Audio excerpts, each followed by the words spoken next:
আজকে আমরা তৈরি করব নারকেল কাঁকরোল। তো চলুন দেখে নিই কীভাবে তৈরি করলাম। প্রথমেই আমরা কাঁকরোলগুলো গোল গোল করে কেটে নেব এবং নুন হলুদ মাখিয়ে রেখে দেবো। এবার নারকেলটা কুড়িয়ে নেব। নারকেল কোড়ানো হয়ে গেলে আমরা হালকা হালকা জল দিয়ে নারকেল থেকে আমরা নারকেলের জলটা আলাদা করে নেব চিপে চিপে। এবার নারকেলের জলটা আমরা ছেঁকে আরেকটা বাটিতে করে নেব। এবার অন্যদিকে কড়াইটা গরম করতে দেবো। তেলটা গরম হয়ে গেলে এবার আমরা কাঁকরোলগুলো ভালো করে ভেজে নেব। বেশি ভাজার দরকার নেই, হালকা হালকা ভাজলেই হবে। ভাজা হয়ে গেলে আমরা অন্য একটি পাত্রে তুলে রেখে দেবো।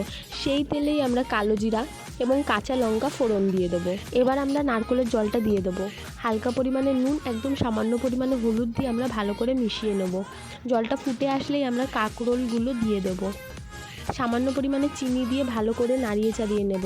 এবার জলটা কমে আসলে আমরা ভালোভাবে নাড়িয়ে নামিয়ে নেব।